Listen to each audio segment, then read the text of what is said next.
Hello, everyone. Jason Hagholm here, back, finally back after a long hiatus with another edition of Jason and the Gentleman. And as always, to do this show, I need the gentleman of mixed martial arts, the gentleman, Josh Hill, Josh, it's been a long time since we've done this show. Provide the people an update of how you've been. I'm good now. I'm much better, but yeah, it was had a rough patch there, man. Got finally, COVID finally caught me after over 2 years of, I'm surprised it took so long, man. Like, the amount of people I see and train with and travel, and it's crazy that never got it. But yeah, it just came at the worst time, man. I was heading out to California. Literally on the way there, on my layover, I started just kind of feeling like shit. And then on the flight, my long flight to out to Cali, I just started getting like shakes and like I just felt like horrible. Like, what is going on, man? And then so yeah, then I got to the place I stay at a friend of mine's house, and yeah, I went to bed and I was like, hey, I always feel like shit after flights, so I just thought that was it. And then the next day was even worse. I was like, what the fuck is going on here? And then after a few days, I'm finally like, man, I bet you I got freaking COVID. I bet you that's what this is. And sure enough, it was. And it didn't. I thought like 3, 4, 5 days maybe, and then I'd be good to go. But just kept sticking around. The first like 5 days were like bad, and then I just felt like shit for about another week. And then I started feeling better again, and then I got like hit with like another dose of it, man. I woke up in the night like a high fever, puking, and then that lasted another couple of days, and then another week of kind of feeling like shit. So in total, man, it was probably like 4 weeks until I felt normal. And yeah, I was so bummed because I had to make the decision. Like, I didn't want to pull out of the fight because it was a big fight, Hawaii. Yeah. um, get a chance to get a win, go into the Grand Prix. So it was huge. So I was so like, I didn't want to do it, but there was no way, man, that I could have, when I would have went into the fight with, no training for almost 5 weeks, and still feeling like shit. And against a guy like Barzola, who his cardio is top notch, and that's what he's known for. Yeah, man, it just sucked. Worst timing. I wish I had gotten it, a month earlier, but it is what it is. But yeah, So when you found out you had COVID in California, like, did you yeah. obviously have to stay there and kind of wait out that first dose before coming back to Canada? So I was stuck out there, and went to like when I found out I went to a hotel for 3 days just because I felt bad for like Dave and the family I was staying with. They've already had COVID. So they're like, it's all good. I'm like, "Oh," I just felt so bad. I'm like, I don't want to be here and like be sick. And what if I get sick? I'm just going to head out there for a few days anyway. And then, so I came back, and then, I was still sick. And then we finally decided that I'm not going to fight. But I couldn't even come back to Canada Right. because Canada's crazy, for 10 days after testing positive. And then I didn't actually take the PCR test or the official test for like probably like 5 days after my symptoms started.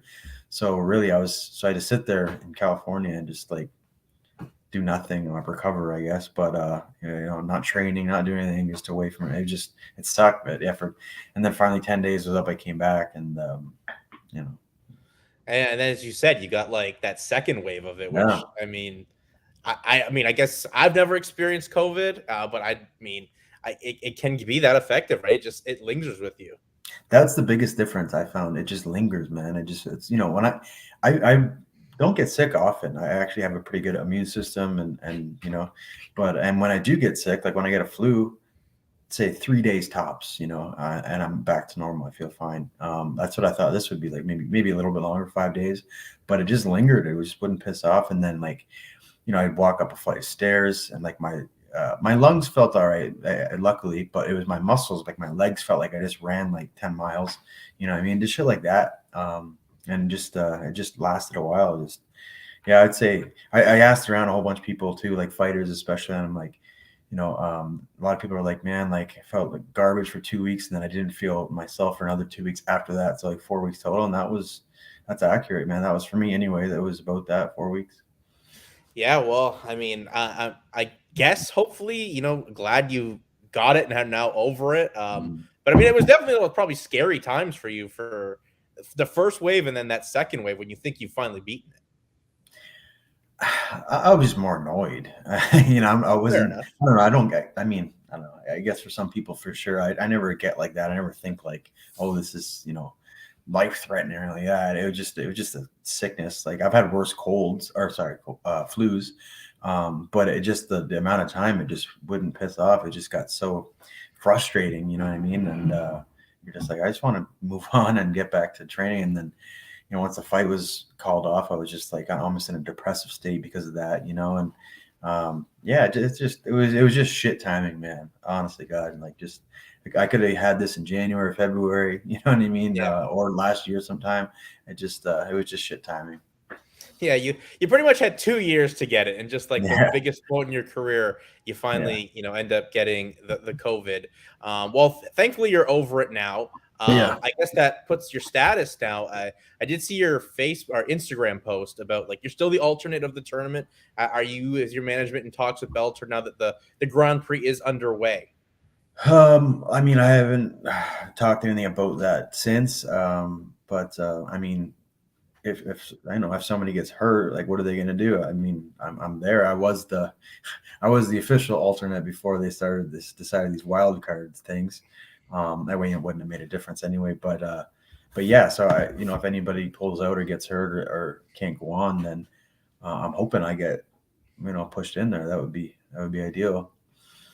And I guess lastly, before we kind of look into these Bellator cards and the UFC card over the weekend, was it a little tough for you to watch the Friday show in particular, knowing that could have been you out there fighting? Yeah, it was. Yeah, I debated on actually watching it just because I knew it would be tough, and I was talking to my wife about it. I'm like, this is, I had my time where I was like depressed and shit, and like but I got to put it past in the past and like move on. And but yeah, watching that, I was just like, fuck, like I should be in there right now. I should be in Hawaii. I've always wanted to go to Hawaii, and I should be fighting and punching my ticket to get into this tournament. And yeah, it was tough to watch, but it is what it is, and what are you gonna do? Shit happens, and got to move on. And I mean, I'm still, I didn't, I still got off a good win, so I want to get active. I wanted to fight 3 to 4 times this year. That was my big thing too. I wanted to be active, and then of course this happened. So I still would like to salvage 3 fights if I could, at least 2. I guess because we haven't talked pretty much in almost a month, Josh. I last looked, the last show No. we put up, it's been a month. Obviously, you were gonna. We last talked before you were supposed to make that when you made that trip out to California, and then obviously, as you just detailed your history of COVID. But that tournament had gone through so many Yeah. changes. Like Pettis had been pulled out of the tournament, as well. Another injury to James Gallagher, and then they started putting the wild card fights in. Like, what was your reaction at first? Where it's like, hi, hello. Like Scott Coker says, I'm officially the alternate. And now they're like, oh, there's these wild card fights. And I was like, that's kind of, you're going against your word here when every alternate has always been in the tournament that Bellator's done. I was pissed. I was pissed, man. Because I had heard rumblings that Gallagher was out. So I was kind of like, okay. I was just kind of like checking in to seeing if anything happens because I heard some rumors that he was going to be out, and then I was actually at the airport that morning when somebody sent me a message and they're like, yo, Pettis is out. That mean you're in? I was like, what? And then I looked at the article I saw there, and I was like, oh shit. So I sent it to my manager, and then he's like, I'll get back to you. And then I came back with like the news about the wild card about me and Barzol is going to be a spot to get in to fight Magomedov, and they're going to do Lugo and Sabatello, and a fight to get in there. I was like, well, why? You know what I mean?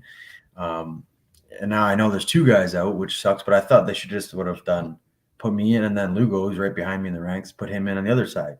That was my I thought that what they would do anyway, being in the official alternate, but I don't know. I guess they had other ideas, other plans, and yeah, I was pissed at first, but then I just say, okay, well, it is what it is. It's an extra fight to get into it, but whatever. Yeah, I think a lot of people were kind of surprised at how it worked out. I mean, ultimately, you didn't end up getting to fight because of dealing with Right. the illness. So really, I guess no harm, no foul in the long run. But I just think everyone, when the announcements of these wild card fights came, were like, "Oh, hello." Scott Coker himself verbally Yeah, said you I know. were the alternate in the tournament, and every other Grand Prix Bellator has done, the alternate always is in, no questions asked or anything of that nature. And now it didn't work out. But maybe in the long run, for the sake of this tournament, having these other wild card fights may work out. Not only for like a Danny Sabatello, who's really made a name for himself on Friday, but for Bellator creating some stars, because that's really the end game of what you need to do in these tournaments can do. And for a promotion like Bellator, some more homegrown talent isn't the worst thing. No, for sure. I get it. They're trying to make it more dramatic, more exciting, more, another level to it, a layer to it. I was just pissed with, like, yeah, like you said, I was like told I was the official alternate, and like, anything happens, I'm in. But yeah, it is what it is. And I get why they're doing it. Yeah, the hardest part was when that uh, article came out about Pettis being out. I got like, I don't know, 30 messages from people just like, oh, that means you're in. That means you're in, right? You're in. You're fighting. You're in the Grand Prix. And I'm just like, hold your horses. You know what I mean? Yeah. And so that was the shitty part to deal with. But like I said, I don't know. Maybe it worked out for the best. Maybe it wasn't meant to happen right now. Maybe shit wasn't, and just I got sick anyway, and I wasn't gonna fight, so it really didn't change anything for me. Well, as we now can, I guess, shift to those cards from Hawaii, Bellator 278 and 279 from Friday and Saturday. And I kind of just touched on it. Like Danny Sabatello, because pretty much you being out, gets a spot in the wild card fight, taking on a Lugo, Jornel Lugo. And I think a lot of people thought this was going to be an interesting fight. They were pretty much talking, bad or negatively about themselves, talking trash with other through the media. And Danny Sabatello fights the fight that he pretty much does. Uses that wrestling perfection, always puts the pace on. And Jornel Lugo couldn't stop the takedowns. And Danny Sabatello not only wins, advances to the tournament, but is becoming like cuts a great promo. A lot of people are now interested in him. He's now got a Twitter account like that. After Scott Coker's been asking, like, that is one of the things that these tournaments think that is big, is creating some new stars. And I think Danny Sabatello is coming like through with that aspect. What'd you think of the performance, Josh? And I guess the Danny Sabatello act. Performance is good. Can't say anything bad about that, man. The guy is a good wrestler, very, very good wrestler. Puts a good pace and tenacious with that. I was more impressed with this one because I've watched some of his fights in the past, and like the Brett Johns one. I mean, he did take that on short notice, so credit to him there. But some of the fights, he's so positionally sound, and his wrestling. That's all he does in his fights, right? You don't see him much for striking or whatnot from the distance as much, but that's cool. You got to go to your strong suits, but he just would just hold for positions only. You know what I mean? And he always talked this big trash about like carving people up and smashing them, but he didn't do that really, but this fight he actually did. So I give credit to him there. And he looked good, but yeah, he's still a fucking, oh man, his voice is like nails on a chalkboard to me. That high pitch, you know what I mean? And I mean, he does this gimmick, and I mean, I'm sure it'll work for him and get him some attention. But that's just totally the opposite spectrum of me. You know what I mean? So, but yeah, I give credit. He looked great. Good performance. I think the side of the bracket that Sabatello is on really works out Favors nice him. for him. Yeah. Exactly. It favors. When I spoke to Danny, I said the exact same thing. You get by Higo or Jornel Lugo, you have Higo. That looks a favorable matchup as well for him. And you're pretty much, fighting in a semifinal against Rafion Stotts. Yeah. And with a one fight to not only winning the title, but going to a final. Like, that works out very well. And, Stotts is the other guy that was pretty much cemented from his performance on Saturday. We'll get into that in a sec. But, like, the end goal here is making some stars, a good performance from Sabatello. As you said, he was a little bit more active trying to get a finish, landing some good ground and pound. I think he was the one that ended up getting the worst cut from Lugo on the bottom somehow. But nonetheless, like, I think Danny Sabatello became a win for Bellator. Like, they were promoting him from his post-fight interview, pretty much just saying that, the reason that Higo it's a bad matchup because he sucks, and that Sabatello is effing good. So, I mean, if he plays that, role once again, I think a lot more eyes are going to be on him. Yeah, yeah. I mean, well, you can't go back on it now. Right. This is the character you chose, and this is how you wanted to be. So you got to live it out. Yeah, I think it. Like I said that before. I said I think just drawing where he is, and no discredit to Lugo. Lugo's good, but I think Lugo's his worst is his wrestling. I think he's a good striker, he's a good long jab and kicks, and it just looked pretty decent. But I thought his wrestling was his weakest point of his game, and that's where Sabatello, that's all he does, right? So I thought, I thought Sabatello would win, and then with Higo, same type of thing. We've seen him many times, especially with Caldwell fights. Even though that last one with Caldwell he won, but it's because Caldwell did absolutely nothing on the ground with him. I think that favors him as well, and he tends to gas a little bit later. So I think those two fights are very, very good stylistically for him, and a chance for him to, Stouts is going to be a different story. But yeah, those two for sure. I think it's a good path for him. Yeah, I think it's a great path for him. And I mean, if we get that Stotts Sabatello fight down the line, whenever that is, I know obviously he still has to get by Higo does Sabatello. I think that's great for Bellator and this tournament. Two real fresh faces for the promotion in a division that is arguably the best division in the promotion and one of the best divisions in the sport. So that's a win for Bellator in the long run. I think people are just salivating at the fact of that happening. I think people are already looking over Sabatello getting through Higo just from the stylistic way he fights. And don't get me wrong, I tend to favor Sabatello in that fight, but it's MMA, right? And anything can happen. And Higo's good. I mean, he's good, man. I just think like stylistically that matchup, I think it does favor Sabatello. I think he would have had a much tougher route if he had got in my spot, if he had to fight Barzola and then Magomedov. I think that would have been a much tougher route for him as far as stylistic matchups. Yeah, and then let's go to that other wild card fight in Enrique Barzola versus Nikita Mikhailov, and it looked good early for Mikhailov with the spinning connections, the spinning back kicks, but once Barzola was able to get the fight to the ground, take the Russians back, and eventually find a way to get that grind out that decision, I was very impressed with Barzola. I've been impressed with Barzola in both those two fights he's had in Bellator, where maybe he's a slow starter, but once he gets going, he's like a bull in a china shop. He can just run right through you and find a way. And I think that would have been an interesting matchup. Obviously, you were preparing for him before things got in the way and disrupted that. But as you said, must have been a little tough to watch that fight. But I mean, what do you think of Barzola's performance as he now punches his ticket to the tournament? I don't think he's a slow starter at all. I think just guys tend to fade because of he's just relentless. He's pressure. He's got very good cardio, and that was the other issue too. I knew right when I got matched up, I'm like, hey, this has potential to go 15 minutes. I gotta make sure my gas tank is higher than it's ever been because the guy's got a bucket on him. You see all of his wins and losses. Majority of them are decision. You never see him get finished, and he doesn't have a high finish rate either. So, I was planning on 3 rounds and but it went pretty much how I thought, man.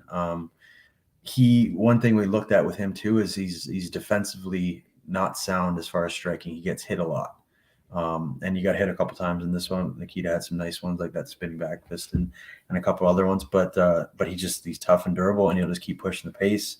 And I just, as it went on, Nikita just kind of couldn't keep up, and the wrestling, grappling, relentless attacks just kind of overwhelmed him, and it went pretty much how I thought. I like Barzola in this tournament, though. I mean, that's a real tough matchup next for Barzola and Magomedov. But I mean, this is a guy that has won tough Latin America, the second version of it. So he's kind of been in that tournament mindset before in his career. A veteran of mixed martial arts, having a couple wins in the UFC. Beat Matt Bissett, Gabriel Benitez, Chris Avila, Bobby Moffett by split decision. And he's fought some real good guys. It's just that's a tough matchup here against Magomedov, who was a real stout acquisition for Bellator when they did sign him. And and only Magomedov's lone loss is that decision loss to Rafion Stotts last summer. It's tough sledding, but the way Barzola's kind of been able to get through some of the competition where he's probably been written off and been the underdog in both those fights. I mean, just buying into that underdog mindset. Every tournament needs an underdog. I don't think he was underdog in this one. I'm not sure on the odds were, but especially with Nikita taking it, on 3 weeks notice or whatever it was.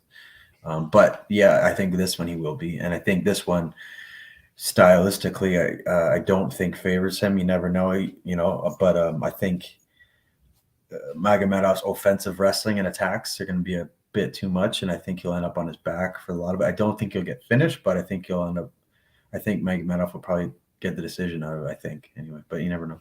Yeah, and 7 out of Magomedov's 18 wins have come by decision, 9 of them by submission. So, I mean, we'll see where it does go. I figure this fight ends up on the ground at some point, and we'll see how Barzola can maybe try to switch the position, but Magomedov, when he gets the fight to the ground, is pretty top-heavy in there. And then, of course, like this card was headlined by Liz Carmouche taking on Juliana Velasquez for the women's flyweight championship.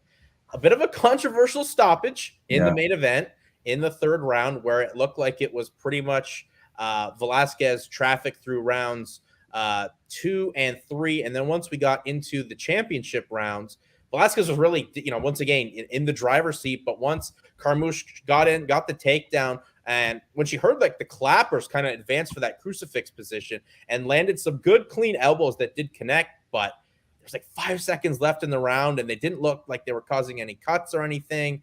And then Mike Beltran stops the fight. And first off, Mike Beltran is one of the best referees in the sport. They all maybe have a controversial stoppage here or there. I don't think it's really, let's get rid of Mike Beltran as ref. He's one of the best, but a very controversial stoppage. But a crowning moment for an OG of women's MMA that is spoiled by that, but like that's a dream win in terms of who gets the title in Bellator. It's just how it was done just sucks and kind of spoiled the moment for Liz. Yeah, I think it was a shitty stoppage. It's like you gotta. I know it's a bad position to be in. The crucifix, probably one of the worst. But they weren't like drastic, boom, and their head smacking off the thing, and they kind of go, go limp for a second, come back. It wasn't one of those. It was just kind of like a lot of like rabid little elbows, and it just like, and he heard the clapper, like he knows what how much time's left too. And I do like Beltran. I think he's a good ref. But everybody has shitty moments, man, and that's what sucks with being a ref. People only look at you when you have a shitty moment. They never applaud when you do your job well. So yeah, I think it was good for Liz. She finally has a world title. But yeah, it sucks the way it went down. And as well, like it's championship mixed martial arts fight, and there's 5 seconds left in the 4th round. Like you gotta let and see how Velasquez can. Velasquez was also trying to get out of that position. Like she was bridging, she was moving. Like she wasn't just, being stagnant in the position. Like that's why it looks really bad that how things were done.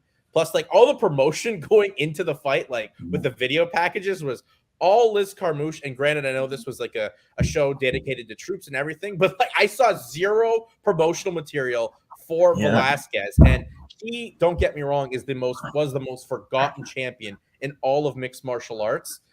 But it looked like maybe a fix was in, a bad stoppage. I'm happy for Liz that she's the champion finally. Like she's fought for 4 world titles, including this one now that she's won. And 1 in Strikeforce, 2 in the UFC, and now finally gets her title in Bellator.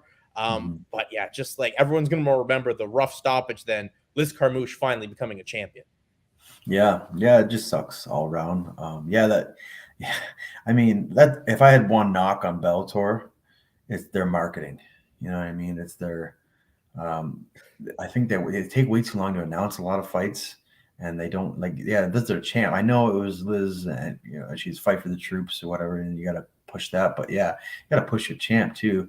But yeah, that's the one thing I have noticed where it's like, get it out there more, man. Pump it, announce the fight 6 weeks, 2 months in advance or whatever, and build it, get some hype behind it.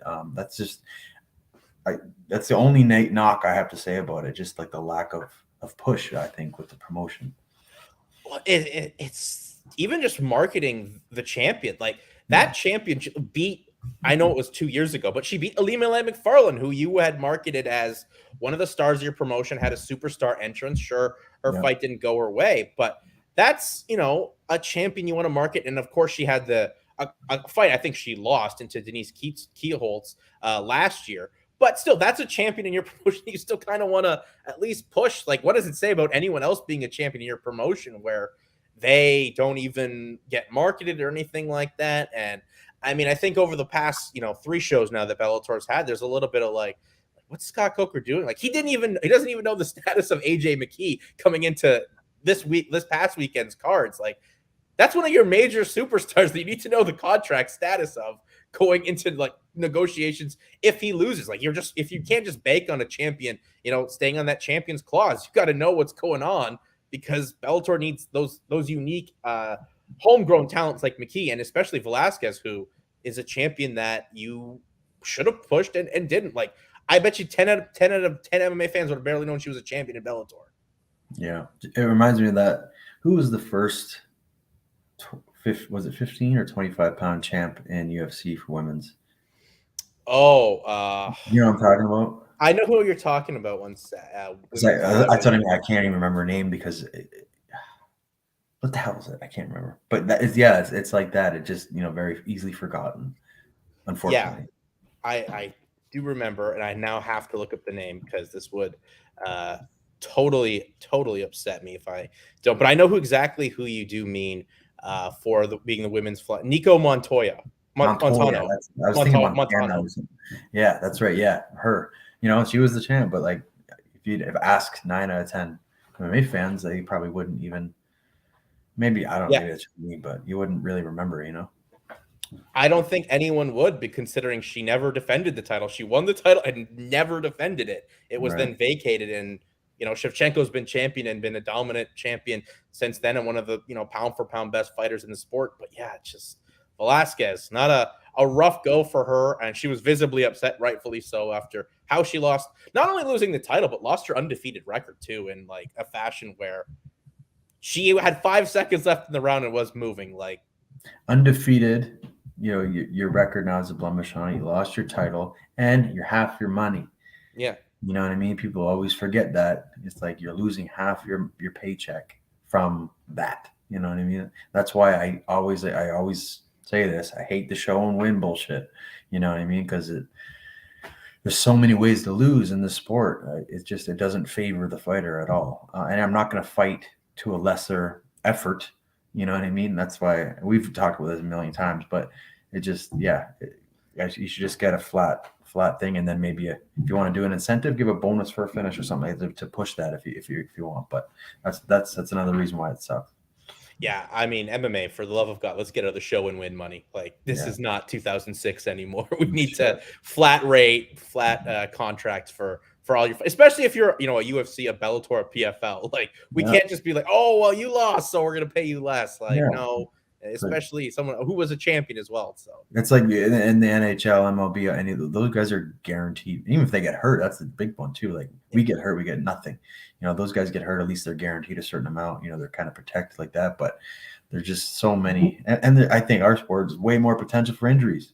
I think the only one maybe football would be the other one, but like, yeah, it's just I can go on a rant for hours on that one. Let's get that union started, Josh. Let's get the wheels in motion for that. Which, I mean, I'll be long retired before that happens. I think. Yeah, hell, the fighters can't even get together on that. So when every fan and media has like their best interest out in the long run, and they can't even get together because I guess they get blinded, and obviously got to do what's best for them moving on. But then we move over here to Saturday for Bellator 279, where the Grand Prix does get going. I thought this card overall was really well done, other than you knew it was going to be a long night of fights with how it had gone and a 10:30 p.m. Eastern start time. But other than that, the fights I thought were really good. Like, Yancy Medeiros signs a 1-fight deal with Bellator just to fight in Hawaii, and I thought looked fantastic against Emmanuel Sanchez. won that fight by unanimous decision. And then we got to, the tournament fights here, Josh. Patchy Mix, Kyoji Horiguchi. And when I spoke with Patchy Mix like 2 weeks ago, and he was really not that impressed with Horiguchi's record and who he'd beaten, and maybe we'd put him on a pedestal. And, he didn't get the first round submission that he thought he would, but he was able to just showcase real good grappling positions and kind of stymie Horiguchi, especially in that first round. What a 10-8 round on, a lot of media scores, but not on the judges' scores. But I didn't really dominant. I didn't score 10-8. You did not. Okay. No, I did not. Not enough damage for you? No, yeah, 100%. That's why I think it was, he definitely won the round 100%. He's on his back for 4 minutes, but, he was solidified position, but, attempting to go for rear naked chokes and whatnot, but it wasn't, I don't know, man, a 10-8 for me, it's like, you got to be like this close from stopping him. Like the ref almost stopping him. Like, I don't know. It's got to be more than that for me anyway. I think it's getting crazy with how they score things. I don't like the whole scoring 10-point must system anyway. But yeah, the fight kind of went how I thought to a degree. I picked Mix to win. I thought he would be way too big. And he is huge. He is massive. I've talked to Mix a couple times, and super nice dude and very talented. But yeah, he's big and he blows up too in between. Like I saw him at my last fight when he was just came out for the presser or whatever, and he was big, man. And he's like 5'10". He's 5'11". 5'11", yeah. And yeah, man. So I don't know. He makes 35, but it must be difficult for him. And then Horiguchi on the other end is small, man. He was a 25er, and he's a small 35er. So I just thought if Mix can get a hold of him, I think his grappling is good enough to really control him, especially if he gets it back, and he kept getting it back. So yeah, I had, and then I said, if the only way for Horiguchi to win is he's got to use his speed, just in and out movement, and he did that for 2 rounds, and but overall, Mix was able to get the back and control him those 3 rounds, and that's what won him the fight. Yeah, it was, Mix looked like he was going to be in cruise control after that first round, but it's Horiguchi, right? He was able to use the speed, movement, not being still in a position or anything of that nature, and won a couple rounds. But Mix is just, when he was able to cut the distance off and get in close, use that size, that height, reach advantage, and close down the position and move on. And I think Mix is going to be like, that's what makes this tournament so exciting. Like, that's a tough guy to beat. Like, he doesn't get hit a lot. He usually is the one that engages in the grappling positions and wins out on them. And he's training with some of the best guys in the world, not only at Extreme Couture, but for this camp, like got in the mindset with Justin Gaethje and, training with Gary Tonin, who's one of the best Brazilian jiu-jitsu guys, and fights over and won. Like he's training with the best of the best in the world. And it's so young too. And he's just absorbing that information like a sponge. Yeah, man, he's good. I thought we would have been paired up by before the tournament. I'm probably going to end up fighting him at some point. So yeah, he's good. He's tough to deal with. Like I said, his size and length. But I'd say his biggest attribute is his grappling. And he's a very good grappler. So yeah, him and so he's going to fight the winner of Barzola Magomedov. And either one of those fights is pretty interesting because I think all 3 I think will be grappling affairs no matter which way you slice it. So yeah, those are all pretty intriguing matchups. Yeah, exactly. I think there's a lot, like every fight in that tournament that excites me is what I think why this tournament is the one that's caught a lot of the intrigue from everyone going forward, because there's just high level guys all around in this tournament. And as well, like for Apache Mix and now Rafael Stotts, like they get time to recuperate and chill and find out who they're fighting. But more importantly, like I know they're going to stay active in the gym and everything like that, but they don't have to worry about being in a fight for a couple of weeks, like 9 weeks until these next fights happen to see who advances. So a little bit of recoup time can benefit them going forward.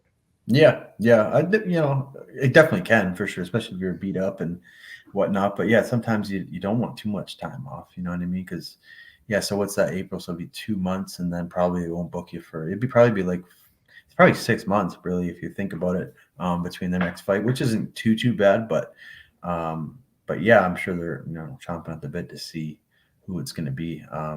But yeah, that's June 24th or 5th or something is when the next fights are. So yeah, interesting to see how it plays out, man. From Unkinsville, Connecticut, Josh. I mean, your favorite. You watch, bro. You watch. You're gonna be on that I'll card. be on. I'm telling you, like I said, I'm like, what was it? Oklahoma, Connecticut, Hawaii. No, fuck that. No way. Back to Connecticut. It's just where I'm meant to fight. Yeah, we'll see. I mean, whatever. I mean, like I said, where you fight, it doesn't matter. It's just kind of a bonus if you go somewhere cool. Well, hopefully we can get you that bonus at some point. But as we move on here in the the interim bantamweight championship fight, Rafion Stotts won Archuleta. I know these guys were kind of talking a little bit of trash to one another going into the fight, and that always adds some excitement. But I think Archuleta, a former champion, looked like he had things going his way. He was using his wrestling to perfection, really grinding out Stotts, using his height to his advantage, and then Stotts just throws that high kick, but catches him with the Archuleta with the knee and wobbles him, drops him, and seconds later, it's Rafion Stotts is the interim Bellator bantamweight champion. That belt stays with Rufus Sport, so that's kind of a win, even though it's an interim title. Whatever, the champion still trains there. But you know what? I think that's a great story because Stotts really went from over the pandemic time from a good bantamweight to now an interim champion in that division, and has also created a little bit of buzz about him being a champion or a quality fighter in the division and the promotion. Like 18-1 now.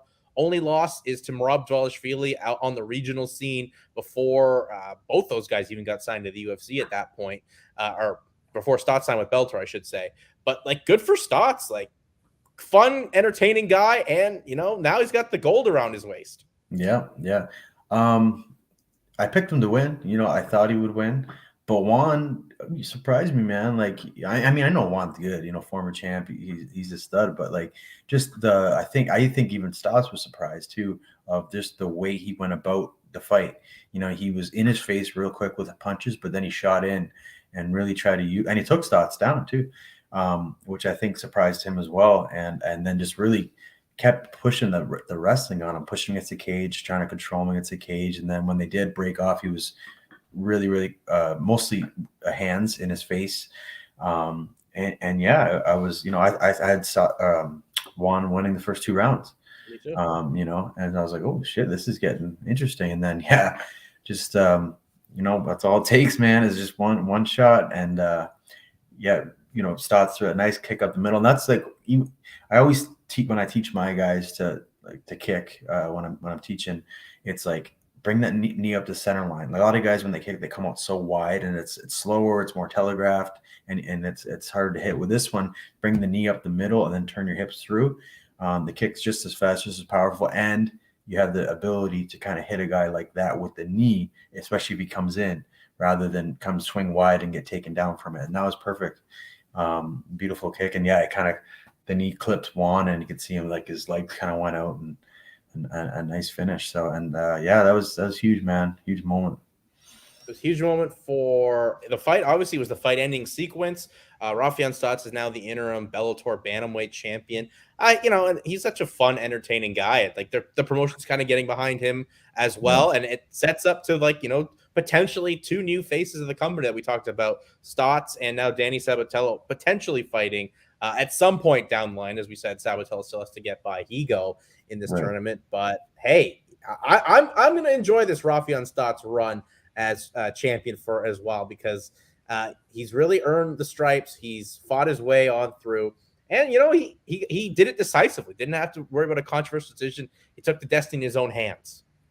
Yeah, man. I mean, I want revenge, obviously. You know what I mean? Like, but no, Stotts he's a good dude, man. Like it's that my last fight, we were partying after and shooting the shit, and he's a good dude. And he's a hell of a fighter, man. Like, but yeah, he beat me, then he beat Magomedov. Now he's beat Juan, and he's got the belt. So I give credit where credit's due, man. He's a solid guy and a solid fighter. So. I mean, I guess if anything, having a loss, somebody like that, it kind of looks good. My only loss in Bellator is to the champ now. So yeah, but man, I still want to get, eventually build my way back up there and get that rematch, or if he's got the belt, that would be obviously the goal, right? I know it's part of the game and everything like that, but man, when they were like breaking down what Stotts does, it's like your fight against him. I mean, that had to suck watching that. It was Well, like, oh, this is what he does against Josh Hill very well, and I'm like, oh yeah, that was not a good time. well, I mean, whatever, man. You just you gotta be on both sides sometimes, man. I look at some of my highlights, and it sucks for the guys that I beat, and I lost this fight, and you got to highlight. Even actually, my last fight when I fought Scoggins, they highlighted some of my fight with Stotts. Some of the things where I was getting some good offensive shots in, and not just on the defense. But yeah, whatever, man. It is what it is, and you beat me, and that's it. Well, hopefully at some point maybe you get that revenge. I know Stotts was there hyping you up on like the Bellator Twitter and Instagram account when you had that knockout against Yeah, Scoggins in December. So right. maybe you guys will fight at some point. But as you said, your lone loss is now against the interim champion of the division that you fight in. So this tournament gets going. It's exciting. It's interesting. Some new stars are coming out of it for the promotion, so that's a win for Bellator. Yeah, As well a win for Bellator. And like, look at the guys that are having success in the tournament. Stotts chose Bellator over the UFC. Danny Sabatello was on Contender Series. UFC passed on him, right. and now he's in Bellator and doing big things with just 2 fights under the promotion. Mix. Mix as well. A guy was a king of the cage, bantamweight champion. UFC never got him. Bellator got to him first. So that's where I think Bellator wins out. Is like, look at our bantamweights. We have invested in this division. A lot of these guys in the tournament, there are a lot of our guys.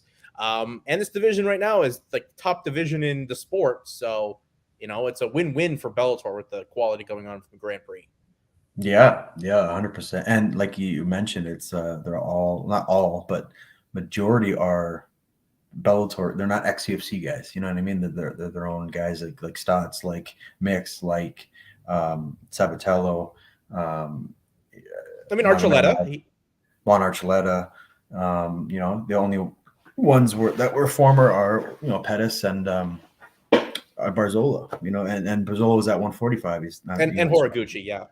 And Horiguchi, of course, yeah. Yeah. But yeah, it's good to see. Yeah, you like just the talent pool, dude, is just. I'm biased, like I always say, but I think it's the best division in Bellator, and I do think it right now it's the best division in MMA. I would totally agree with that. You look at any promotion in the sport, UFC, Bellator.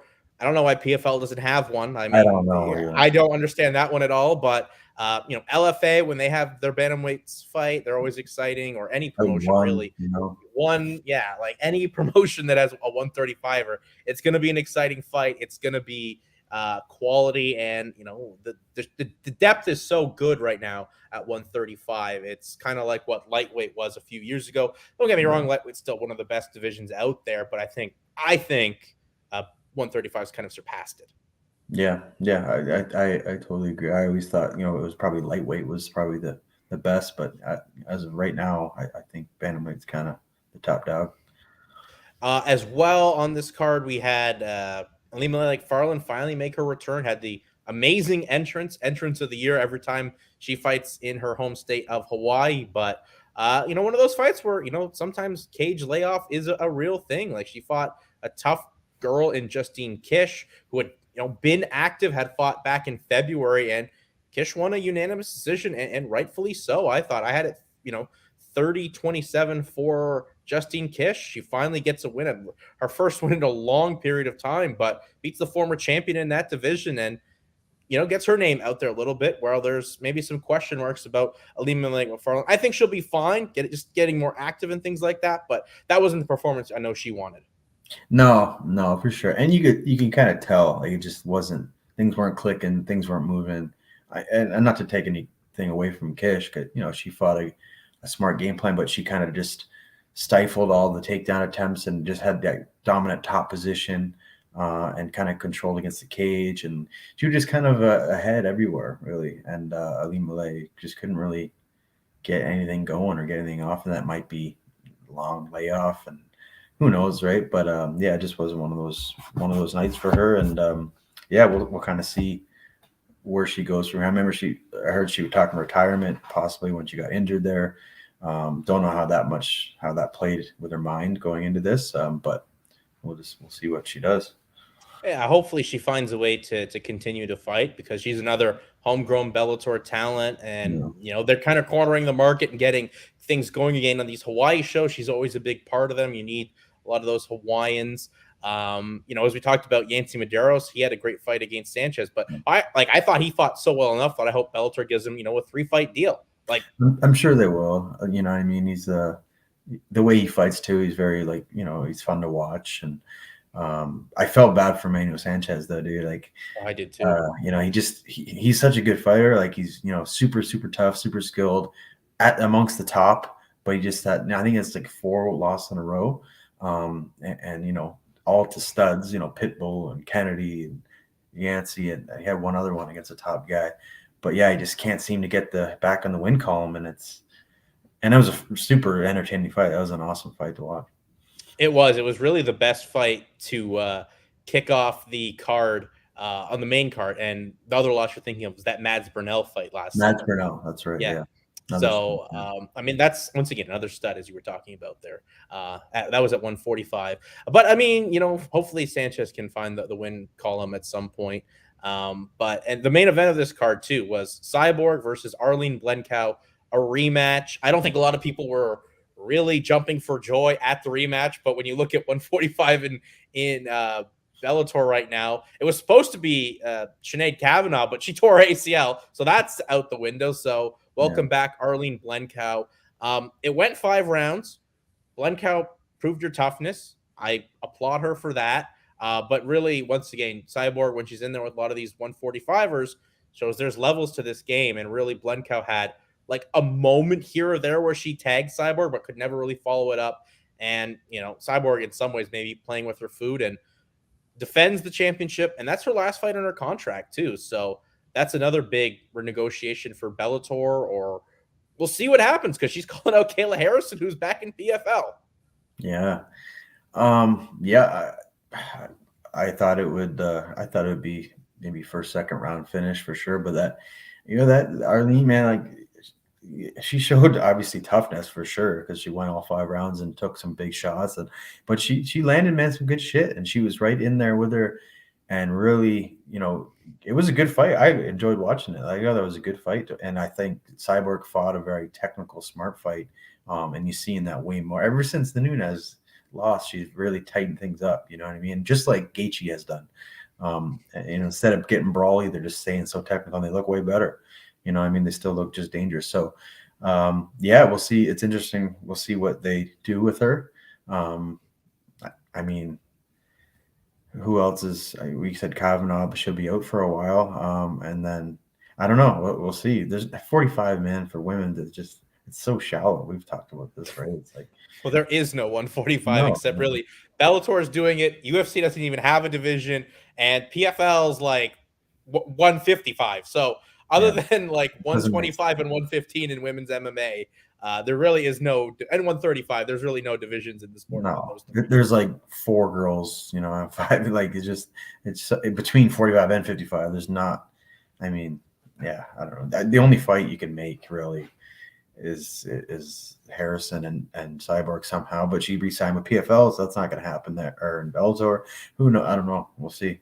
Well, now that Cyborg is out, like she's a free agent basically. Well, she could go there. Does she sign like just a 1-fight deal to fight Kayla Harrison at some point in a super fight that PFL's kind of trying to get ahead of for pay-per-views going on for next year? Because Kayla Harrison is a part of this 155 tournament that they're doing once again, where she should once again. It's not going to run over a year, though. You know what I mean? But that's just how this thing works in the sport.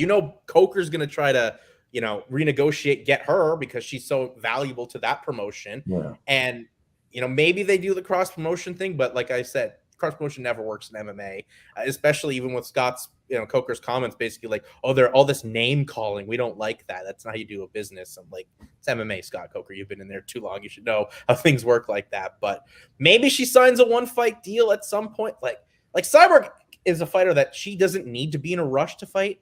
Like, she's proven her worth. there's no one really out there, unless she's maybe bored or anything like that, wanting to fight. But she's at the stage too where, fight those big dream fights.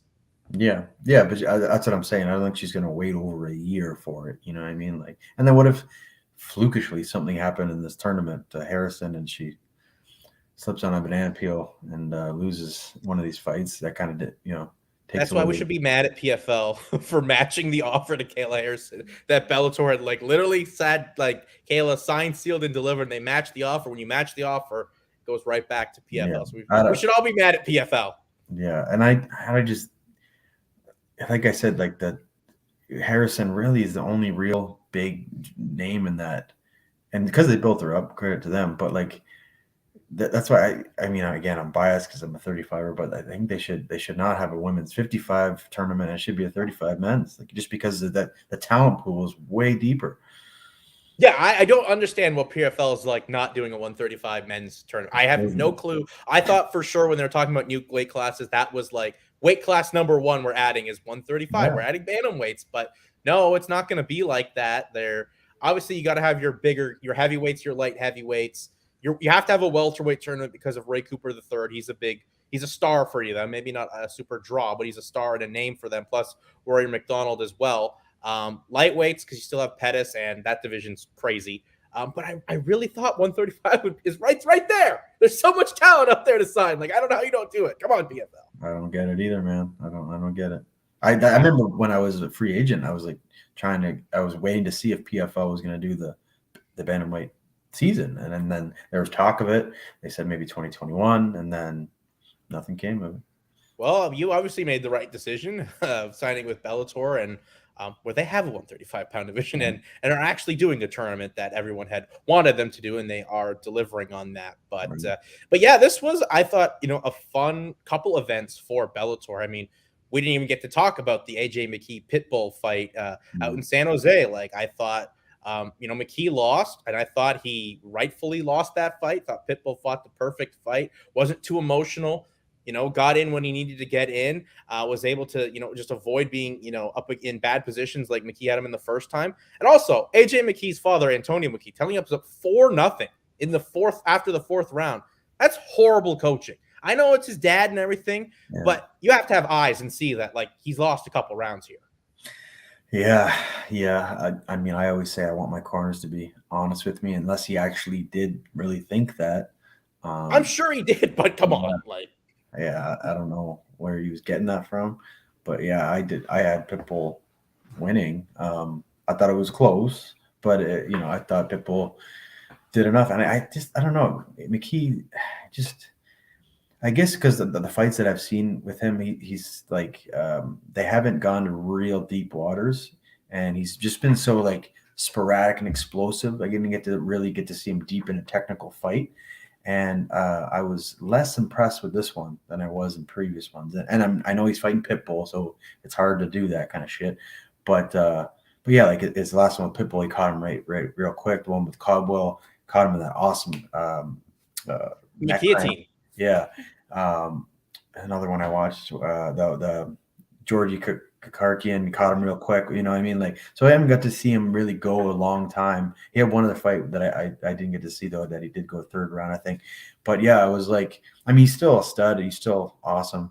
But I was like, less impressed this one, I guess.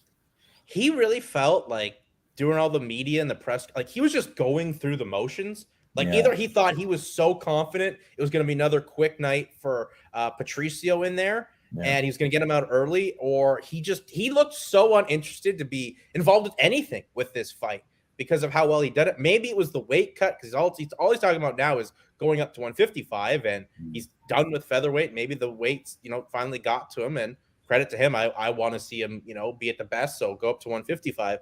But, all the talk going into that fight was like him talking about Alex Volkanovski's easy work. Like, he's totally not even thinking about the guy in front of him, and that's a terrible thing. He just felt like maybe his ego got a little bit too big, and that's always a problem with some of these, young stars that you're trying to build. Yeah, I could see that for sure. He's definitely maybe overlooking and focusing on things that weren't important at the time, and you're fighting Pitbull, man. Like, I think in the top 3 featherweights right now for sure. I think I would love to see like a 4-man tournament: Pitbull, McKee, Volkanovski, Holloway. That would be a fucking dream. You know what I mean? But yeah, he just I felt that he just kind of, I don't know, he overlooked him maybe a bit. And Pitbull's, he's awesome, man. He's the reason why he's Pitbull been also now 6-0 in rematches. Like, if you're going to a rematch with this guy, you yeah. better be 10 times better than you were the first time. Yeah. I mean, there's a reason why he's been around this long and that good. You know what I mean? And I think Pitbull in that win, I think to me cemented himself as the best Bellator fighter of all time. If we had a Mount Rushmore of Bellator, he for sure would be on there. Him and his brother, for that matter. Put them on there as, Bellator goats for that promotion. So I thought, a great win. Pitbull seems like if they do a third fight, it has to be at 145. I think McKee's kind of over that and wants to fight maybe Patricky now for the lightweight belt. I mean, there's always a story there, so you can always make that fight for Bellator. Here's what they're gonna do. He's gonna fight Patricky. He's gonna beat Patricky. Yeah. And then Pitbull's gonna come back up to 55 and get revenge for his brother. And then he's gonna be a two-division champion. I am fine with that. Long-term storytelling. It's missing sure. It's missing pro wrestling. It does. Why not have an MMA? It does make for good drama right there. It's a good storyline for sure. And if you're Bellator, you got to find a way first to sign the guy. Like, you got to make sure you keep McKee because he is now a free agent as well. And I'm sure UFC's, seen what he's been able to do and would love to bring another featherweight in with some credentials that he's had. Now, I know some of these Bellator guys haven't really worked out, except maybe Michael Chandler. Granted, he's 1-2, but he's coming off a fight of the year and nearly beating Charles Oliveira for the championship. So that's a priority for me for Scott Coker. And I think even for Scott Coker, he said once they get back from Hawaii, immediately started working on negotiations with AJ McKee. So hopefully he sticks around in Bellator because I enjoy him there. And I enjoy Bellator having their own unique guys. Yeah, for sure. And McKee was actually in Hawaii too. I seen he was there. So I'm sure that's good. That's a good sign that he's most likely going to come back to that company. That is true. Also, I mean, you're still technically a part of the company and they're doing events in Hawaii. Why not get a free little trip out there too? I don't know if they brought him out or not, but I just seen he was there. On vacation. I don't know. It was also there Nate Diaz. So maybe Bellator finds a way to, hopefully get him once Nate has that final UFC fight out of his contract. Because I mean, he trained with Yancey. I mean, that's the dream signing for Bellator at this point. If he's available, he's a name. People still want to see him fight. He may be past his prime, but people still want to see Nate Diaz fight. That's someone, even if they're a little past their prime, you find a way to sign. Yeah, just for name value, I guess. But I said they're getting away from that. They used to always do that. But I guess Nate's still. But if you're a superstar, you kind of can make the exception. Yeah, he's still relevant. He's still a huge name, right? So yeah, they can get away with that one. Yeah, I mean, the only downside of this past weekend was, and I think UFC was doing this on purpose, the pacing of that card was so slow, trying to interfere with this Bellator show. And I know they lost the Chase Sherman fight, like literally at the show. They wouldn't clear Chase Sherman for taking the fight, who had just re-signed with the UFC like on Wednesday of last week. But my God, the pacing of that UFC show, I wanted to jump off my condo building because it was egregious and just so slow. And it was a fun show, but my God, like the pacing and it was so terrible. It was like I was watching a PFL show. I didn't notice it because I was like kind of watching Bellator and I was just kind of like going back and forth and just trying to catch. I only saw the main card of the UFC. So, but yeah, I'm sure they're trying to do that, right? I mean, like I said, I get you. You have a pacing and you lose a fight before you definitely have to have filler and things of that nature. But it just felt also kind of in some way like, yeah, we know those Bellator prelims are coming up soon. So plus as well, those Bellator fights, 3 post limbs on 279. I felt bad for all 6 of those fighters. Dude, I always like dreaded that. I remember with World Series when I was fighting, there was like the swing bouts, right? They called them. And that's even worse because you're going to fight as a prelim, but only if there's time. So you have to get there, get warmed up, get ready to go. And then if there's not enough time, then you get pushed back till after. And I've seen that. So that really sucks. But Yeah. I mean, I seen that they only had a 2-hour slot for 9 fights, and I was like, they're Yeah, not I gonna. was like, that's ambitious. That's ambitious there, Scott. And I seen the first like 3 fights went to decision. I'm like, they're not doing this. There's Yeah. no way. They're like, oh, we'll have 3 fights post limbs. Like, hello, old friend, post limbs. I haven't seen you since like 2018. But Yeah. you know what? At least those post limbs were quick. They're except the final one that went to decision. They were like first and second round finishes. So we didn't overstay our welcome with them. And I don't think you want to see post limbs be a thing going forward. Even the last one, Moro was kind of just like, come on, I want to go to the beach or something. Like, just get this over with. But yeah, that was Bellator, a fun week of Bellator. And then, as we move over to the UFC, as you said, Josh, you only saw the main card. How about those Canadians on the main card? Wow. Marc-Andre Barriault finally gets a solid submission win over Jordan Wright. I lose some money on betting on Jordan Wright, but the power bar is looking like the hype that we thought he would be coming into the UFC when he was the middleweight and light heavyweight champion in TKO. Yeah, and he's coming off that quick loss, right? So the Chidi and Jawani, I just wanted to get right back in there and kind of shake that off, and yeah, good for him, man. He got a nice submission. And then, Charles Jourdain, another quick submission against Lando Venado. That to me was like the fight everyone was most excited for. It didn't get too wild and crazy, but how about Charles Jourdain? Just a great submission, quick guillotine against Venado. He's now won 2 in a row and finding his footing in the UFC, and just getting better each and every time. I'm all down with seeing the growth of these Canadians and a big weekend for Canadian MMA. I think we went like 8-0 for every Canadian that fought this past weekend. Oh, I mean, that's good. Yeah, because the weekend before it was, I think, 0-2 or 0-3 for the Canadians. It wasn't a good one. So it was nice to rebound. And yeah, that's awesome, man. He looked great. It was, beautiful guillotine. And for 2 guys known more to stand and trade, that was interesting to see. Macy Barber defeats Montana De La Rose by unanimous decision. Macy now's training out there at Alpha Male. I don't know if you've seen her when you spent your time out there, but a real good performance. Maybe the most exciting, a technical style fight, and I like her not putting that pressure on herself of being this super young champion in the UFC.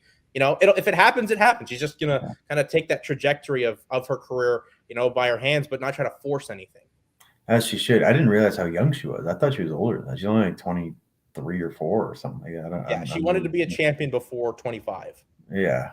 Why? Who cares? You know what I mean? Like, that was half the reason that she got signed to the UFC and the Contender Series. Like, granted, she had a great win, but she's like, I want to be a champion before 25. And Dana's like, you're in, kid.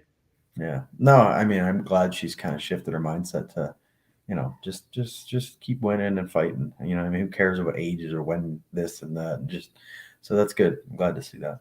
I'm glad to see that as well. Claudio Puelos gets himself a first-round knee bar submission over Clay Guida. His 3rd knee bar submission in the UFC. That has to be a record of some sort. But the Prince of Peru making a statement win against, a legit legend in MMA. Yeah, I felt bad for Clay, man. He's awesome, the nicest guy, and I always cheer for him. But yeah, that was slick. That was really slick, man. And I love knee bars. I've never had pulled one off in a fight. I want to do it in training a lot. But yeah, that was really, really slick the way he did it too. Very, very nice setup, quick, and it was locked on. And yeah, and as we said, 3 knee bars in the UFC. That's insane. Cool. Like, some people barely get 1 knee bar submission in their entire mixed martial arts career. Guys got 3. Most don't, to be honest. Yeah, exactly. Most never get a knee bar submission. Yeah. But and as well, you're talking about building some new guys up. Like, there's a new face in for another South American style fighter who speaks perfectly good English. I think he grew up mostly in the States, but still, nonetheless, a big win. Now 12-2 as well. And then the main event, Jessica Andrade, Amanda Lemos. Hard to believe, in all the amount of UFC fights, that was the first standing inverted triangle choke. Yeah, I figured it already had happened. I didn't know that.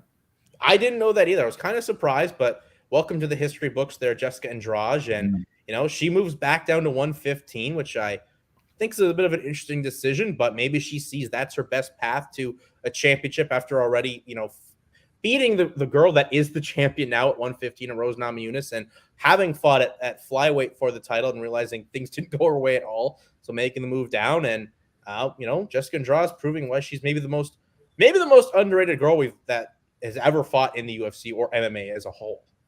Yeah, she's versatile, man. Like she hits like a little truck. She's got good subs, and she bounces in weight classes. So there's lots of matchups that you could have with her. So she's a big asset for sure to have, and a top girl amongst all the weight classes, really. Yeah, anytime you see her fight, you know that whoever her opponent is has earned the opportunity to fight someone like Jessica Andrade, because that was a test there for Lemos to really Yeah, advance her career at 115. But she had moments early on, but once again, it was Andrade, finding her way, standing inverted triangle, and that's also a tough and unique submission to hit as well.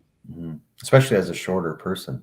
Yeah. You know what I mean? Because usually when you're reaching up, you can't get the leverage. But yeah, she was able to do it, man. Now, I'm sad you didn't see the prelims, especially the first fight on the card, Dean Barry versus Mike Jackson. Now, Mike Jackson, his lone fights in the UFC before that are Mickey Gall and CM Punk. And Mike Jackson was like one of the biggest underdogs in the history of like betting this year for MMA. Dean Barry at some place was like a minus 2,500 favorite. And he low blows Jackson twice and then like legit like grabs his eyeball and is disqualified. So Mike Jackson wins this fight, and like Dean Barry, first of all, if you literally grab someone's eye like that, I think you should be like kicked out of ever fighting again. That was like a blatant eye grab from Dean Barry, but like one of the most regional level fights to ever happen in MMA. But if you bet on Mike Jackson, first of all, you've got balls the size of grapefruits, and it really worked out for you because he did win the fight by DQ. Well, man, you get odds like that, it's worth throwing like 10, $20 on them, right? Just to see what happens. But like there you go. That's what I'm saying. There's so many ways to lose in this sport and win. I mean, it's crazy. I didn't get to see it though. I know that Dean Barry was a massive favorite going into this fight, but the guy he beat before in his lone Titan FC fight, Drew Lipton, had a record of 6 wins, 30 defeats. I cannot put any stock in someone that has beaten that guy. And I think Dean and Mike got into it on Twitter with ended up being Dean Barry deleting his Twitter. Like a horrible weekend for Dean Barry, this Irish prospect.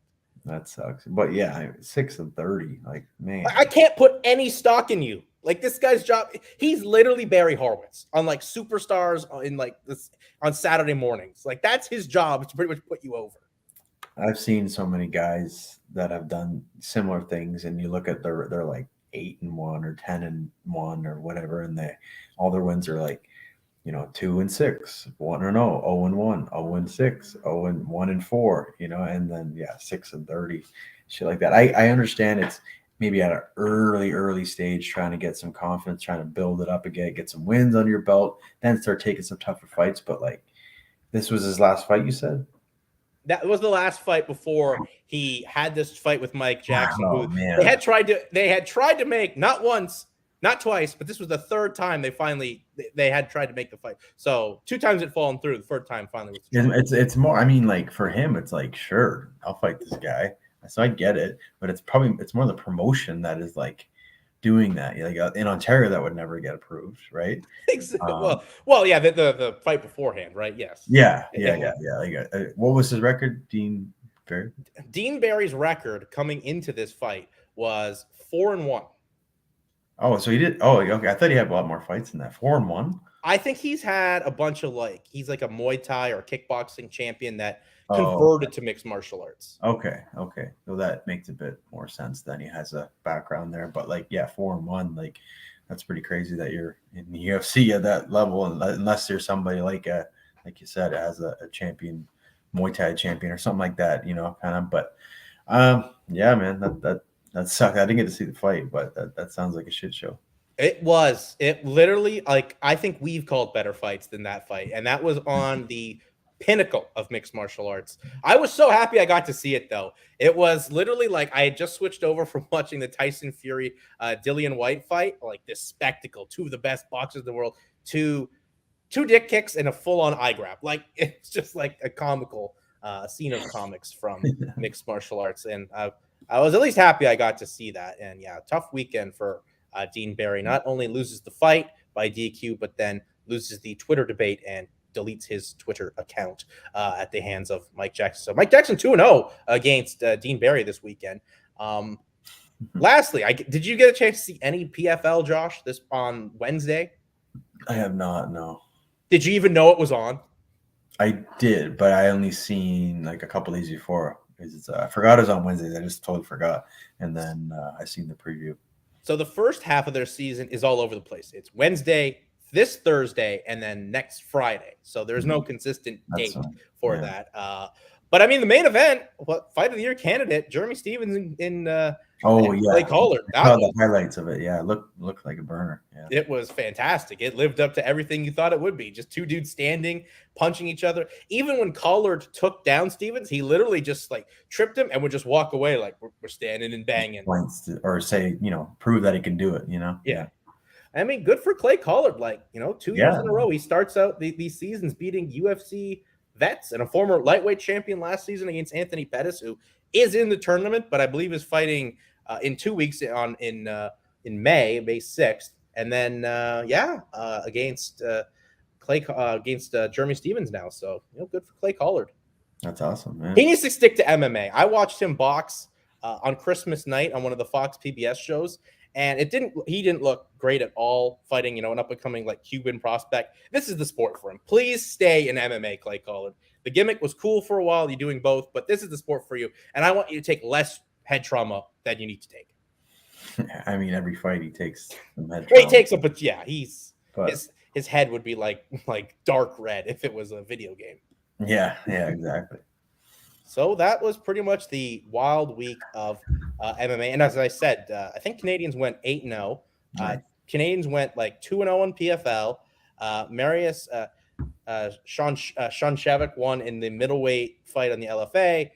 Canadians go 2-0 in the UFC show. Canadians go 2-0 on the Bellator show. And then Anthony Romero, flying knee KO last night, Sunday afternoon, on the Fury FC show. Yeah, that was beautiful. Yeah, right on the moneymaker, and yeah, that was perfect, man. Huge. And hopefully Anthony does get a call to the UFC because that was one of the biggest Contender Series snubs in a long period of time. He's worked his way back fighting, a show in LFA and mostly with that Fury FC promotion. But it's also kind of like a little messed up when Romero clearly won that fight and the guy he fought, Mike Breeden, in the UFC. Yeah, right. Yeah, it's weird how things play out like that, but yeah, he definitely should. He's got the skill set and he's proven as himself, and he should be fighting in a big organization. Yeah, well, if UFC doesn't pick him up, Bellator is right there, PFL is right there. Yeah, we'll see. I haven't even spoke with him about it, but yeah, I know he's probably aiming obviously to go to UFC, but we'll see what the offers are. See what you can get, right? I did see him say he wants to fight on this rumored UFC Toronto show at some point in September or late fall. So, I mean, if that, we don't even know if that's happening, but if that happens, hopefully, he gets signed and gets to fight on that card. Yeah, if it does happen, then I would understand, trying to push yourself for that for sure. Why not? I've done it in the past, right? Yeah. Exactly. Hey, he's got a great knockout to sell to UFC right now on their platform as well. Fight Pass. Yeah, that helps for sure. So that does help. And as well, winding things down, Elon Musk, he bought Twitter for $44 billion. So maybe we'll get you that Twitter account. Maybe now I'll get on Twitter. Maybe we'll see. Hey, you know what? Danny Sabatello just got a Twitter today. It can happen for you. We'll see. Maybe I'll align more with the free speech, we'll say. I think everyone's aligning more with the free speech, but I mean, it's all to wait and see what happens. But I mean, if you got $44 billion to buy a platform like that, I mean, you've done something right with your life. Yeah, really. But that'll wind things down here. For my co-host here, the gentleman of mixed martial arts, the gentleman Josh Hill, I'm Jason Hagholm. Peace out, and we'll see you all next week.